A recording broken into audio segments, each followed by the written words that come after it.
Tian. So we're going to finish, or we're going to keep reading this book, and we started another series, and it's a Canadian Flyer series. And you see that picture of the red sled right there. And so that's like the treehouse. This is a magic sled, and the sled takes them to places in history that they want to go. And this is a Viking, and his name is Leif Erikson. So very much like the treehouse, the people that you met were real people in real time. So I found this is not, because they didn't have cameras then, but this is sort of what some people think that Leif Erikson looked like. And he was the son of Eric the Red, who was also a Viking. And he established a colony, which is a place where people gather to live together. And they called it Vinland, which they mention in the book. And Vinland is actually Newfoundland, what we call Newfoundland today. And Newfoundland is a province in Canada. Yeah. So they had met Leif Erikson, who allowed them to go on the ship. So the two characters in this book are Emily Byng and Matt Martinez, and they're good friends.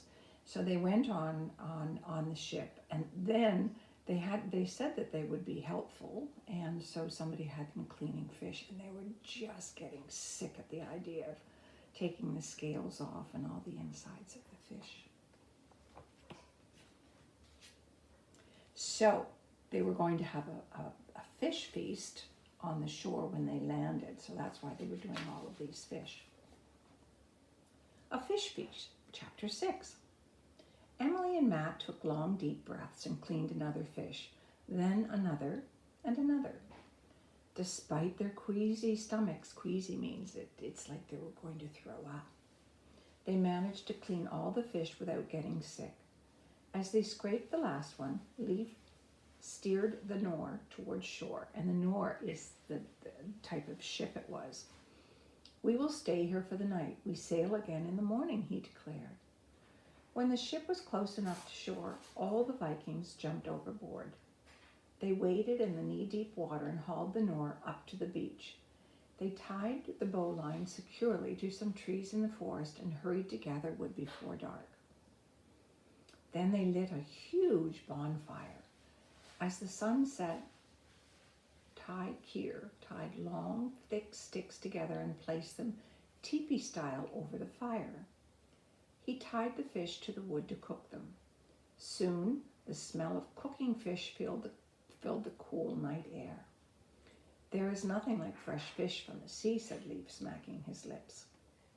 The Vikings nodded and reached for chunks of smoky fish. They licked their fingers, savoring every bite. Then they wiped their hands on their tunic. "For you," said Ty Kier, handing Emily and Matt each a roasted fish. "I'm not hungry," said Matt. He couldn't eat fish after cleaning all those guts. "Me neither," said Emily. "But you must eat," said Ty Kier. So there they are, and you see, they put the sticks over the fire, and it's sort of like a teepee, and then they tie the fish to them. "You need strength to work. Eat," insisted Leif. Matt and Emily each picked up a small piece of fish.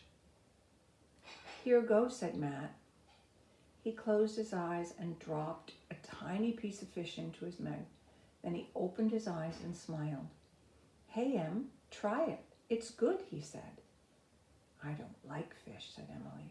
"Eat," said Leif. Emily sighed. Then she slowly lifted a piece of fish to her mouth. She closed her eyes and swallowed. She took another piece of fish and swallowed, then a third and a fourth. "Well?" asked Matt. "I like it," said Emily. "It's another gift from the sea," said Ty Kier. "It's a better gift than seagull poop," said Matt. And remember, Matt had a seagull poop on his cap when he first went aboard the ship. The Vikings howled with laughter. Spoken like a true Viking, said Leif, patting Matt so hard on the back that he fell forward. After they'd all had their fill of fish, Vikings spread blankets on the beach and slept. Matt and Emily tried to sleep, but the Vikings snored so loudly that it was hard. They sound like truck engines, said Emily. They sound like my grandfather. His snoring makes the house shake. I'm so tired, said Emily, yawning. I wish I could fall asleep. If only I could plug my ears with something, said Matt. Hey, Em, why don't we? But Emily was so tired that she'd fallen asleep despite the noise, and soon so did Matt. Before they knew it, Tykeer was shaking them awake. It was late morning. Hurry, the tide is up. We are leaving now, he said. Matt and Emily opened their eyes. Sure enough, the Vikings were headed to the Nore. They were ready to launch the ship back into the sea. Chapter 7, Vikings Never Complain. Emily and Matt scrambled out of their warm blankets. They grabbed the sled and raced to the ship. You are lucky, snarled Gunnar, wading knee-deep into the ocean. Vikings do not wait for lazy children. Gunnar's always very crabby with them. We are not lazy, protested Emily. It was hard to fall asleep last night. You are all snoring. Mind your tongue, barked Gunnar. He pointed his finger at Matt and Emily. A Viking can sleep anytime, anywhere, and a Viking never complains. Now help us push the Nore off the sandbar, or be gone. Do not mind, Gunnar, said Tykeer. He has no patience with children, even his own 3. Gunnar's a dad? Emily whispered to Matt as she stepped into the icy water. Can you imagine being his kid? Matt shook his head. He couldn't talk. He was using all his energy to help push the Nore. 1, 2, heave, shouted Leif. Sweat poured down every face. Seawater drenched every pant leg. Seaweed dangled like spaghetti from every tunic, and that's the outfit that they wore. It was called a tunic, as they launched the ship back into the sea. For 2 more days, the ship hugged the coast as they sailed south. On the 3rd morning, Leif called, Island ahead, and there's the island right there. Head for shore. A roar of excitement exploded from the Vikings. This has to be Vinland, Matt whispered to Emily. How will we know? Asked Emily. There won't be any welcome to Vinland signs. We'll know if we find grapes. Remember they said that Vinland had a lot of grapes. If we do, said Emily, I'm going to eat buckets. Then I'm going to squish some into juice. Into the water, shouted Leif. Not again, moaned Matt and Emily. The Vikings plunged into the ocean. Come, help pull the ship, children, said Tykeer when they neared the shore, before Gunnar sees that you're not working. Emily and Matt climbed over the rail of the ship. This water is icy, said Matt, shivering. If only we could drink some hot chocolate to warm up when we finish. There's no hot chocolate in Viking time, said Emily. There's only water and fish. Heave, shouted Leif. They pulled, and soon the ship was up on the beach. The Vikings hurried up the shore. The land was lush and green. We will never want for food in this land, said Leif, pointing to schools of salmon in a nearby river.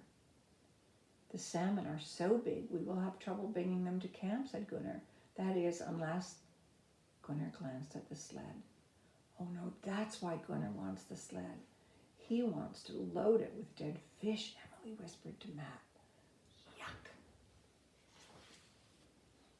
Chapter 8, just a little way in. Hurry, said Leif, gazing around the new land. We must ready our campsite before dark. Tomorrow we will build huts. I am certain now that this is the land Jarni described. The soil is rich, the grass is good for grazing cattle, and there are many fish. Emily and Matt helped gather wood for the fire. I'm sick of fish, said Emily, picking up an armful of fallen twigs and branches.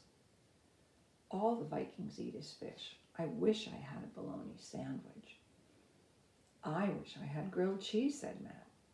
Or a hot fudge sundae with bananas and whipped cream, said Emily. And, come, children, we will fill your sled with the wood, said Tykeer. Emily and Matt helped Tykeer load the wood. As they did, Gunnar glanced at the sled again. Gunnar keeps looking at the sled, whispered Emily. I bet he wants to take it away from us. Then he'll load tons of fish on it. He won't be careful. He could even break it. We have to hide it, said Matt. Soon everyone gathered around the fire to eat wild berries, wild greens, and fish. When they finished their meal, Leif stood up. We will begin exploring tomorrow, he said. We do not know this land, so only half of you will explore at a time and never alone. The other half will stay in camp. We must not lose anyone. There may be wild beasts or worse lurking in the forest. Then he bade them all good night. Emily and Matt grabbed the sled and headed for the spot where Tykeer said they'd build their hut tomorrow. They looked around. Whew, I don't see Gunnar, said Emily. Let's hide the sled in that prickly bush over there. Good, said Matt. Those thorns should keep him away. Ouch, Emily yelped as they shoved the sled under the bush. The thorns in this bush are as sharp as needles. My fingers are bleeding. My arm's cut up too, said Matt. Gunnar wouldn't dare go near this nasty bush. For the next 2 days, half the Vikings built huts and half explored the woods. Matt and Emily helped Tykeer build the small hut the 3 of them would share. After the hut was finished, Tykeer told Emily and Matt to pick berries. I wish we could explore the woods instead of picking berries all day, said Emily. Let's ask Leif if we can. But Leif refused. It is safer for children to stay at the campsite, Leif told them. Just once, begged Emily. No one's seen any wild beasts or dragons in the forest. No, Leif said, that is my order. The next day, as the Vikings headed for the forest, Tykeer told Matt and Emily to pick berries again. Berries again? Matt complained to Emily. My hands are black and blue from berry juice. And we still don't know if this is Vinland. Maybe it was all a story. Maybe there isn't a Vinland. No one's seen a single grape around here yet. The only way we'll know if there are grapes is if we explore the woods ourselves and find some, said Matt. Emily's eyes lit up. Let's explore tomorrow. We can sneak out first thing in the morning before anyone is up. The next morning, Emily woke up just before the sun rose. She checked to see if Tykeer was awake. Whew, he'd already left the hut. He's probably out gathering wood, thought Emily. Emily tapped Matt on the shoulder. Come on, Matt, get up before Tykeer gets back and sees us. My arms ache from picking berries. Just give me 5 more minutes to sleep, muttered Matt, rolling over. Okay, I'll be back in 5 minutes to get you. Emily walked outside. The air was crisp and cool. A fog hung over the shore like a gray curtain. She sat on a log and sketched the Viking ship in the mist. There's their sketch right there. Emily stood up. But before she could go back inside the hut, she heard footsteps in the grass behind the hut. She peeked around. Gunnar was dragging the sled out of the bush. He must have seen them hide it or guessed it was there. And he wanted the sled so much he didn't care that his arm was bleeding from the thorns. Emily raced inside the hut. She shook Matt. Wake up! Gunnar is stealing our sled. We have to stop him. Yikes! Cried Matt. He popped out of bed and hurried outside with Emily. I don't see him. Which way did he go? I think he went that way, said Emily, pointing to the forest, but I'm not sure. Chapter 9, Lost. Matt and Emily headed for the forest. The fog was beginning to lift, but it was still dark in the woods. How will we know how to get back to the campsite? Asked Emily. Matt pulled his knife from the pouch at his waist. With this, he carved the letter M for Matt and the number 1 into the bark of the trees they passed. We can follow the numbers and my initials all the way back. I want to carve my initials too, said Emily. That's pretty smart to know which way you've gone when you carve something in the tree, so then he just looks for those marks and he won't get lost. Matt handed her his knife. Emily carved E2 into the next tree. As she did, Matt pulled out his recorder. Ladies and gentlemen, he began. Before he could say anything else, Emily grabbed his arm. Matt, turn that off. I hear something. Matt flipped the recorder off. What do you hear? He asked. A crunching, clicking sound. They stopped walking and listened. I don't hear anything. Matt squinted into the forest. Listen, I hear it again. It must be a person. It's not a person. It's an animal, said Matt. Over there. Matt pointed to a tree. A large creature with antlers was chomping on leaves. Wow, it looks like a giant reindeer, said Emily. I bet it's a caribou, said Matt. They're like reindeers. Come on, let's keep going. As they walked on, they took turns carving their initials into the tree. The sun shone through the trees, warming their faces. They passed 3 white hares hopping around. They heard birds chirping and saw bushes thick with blueberries, but they didn't see Gunnar, their sled, or a single grape. Maybe we shouldn't go any further. We're getting far away from the campsite, said Emily. Even if he's in the woods now, Gunnar will have to go back before dark. But the sled may be broken by then. Let's walk for another few minutes and look for him. Then we'll turn back. The leaves crackled beneath their feet as they headed farther into the forest. Then they stopped. Someone was sitting on a log, and his head was cupped in his hands. It's Tykir. Matt hurried toward the Viking. Tykir looked up. Children, he exclaimed. I am so happy to see you. I have been here since last night. I slipped out of our hut to catch a hare for tonight's supper and lost my way. Are Leif and the others behind you? No, said Matt. We came alone, but don't worry. We carved our initials into the trees and it will be easy to find our way back. I don't think we carved anything for a while, said Emily. We've been so busy looking that we forgot. You're right. But the last tree I carved into couldn't be far away. Which way, though? Left or right? Asked Emily. Matt looked left, then right. He gulped. I don't know. So, next is chapter 10, and it's called Bunny Hop. So, I hope you're enjoying this, Tien. It's a different kind of book. You're getting exposed to all kinds of different types of books. A lot of them adventure books, and I hope you enjoy them. So I hope you had a great day or great evening. Lots of time to play with friends and spend time with your mom and dad. Lots of hugs and lots of kisses from your grandma in Canada.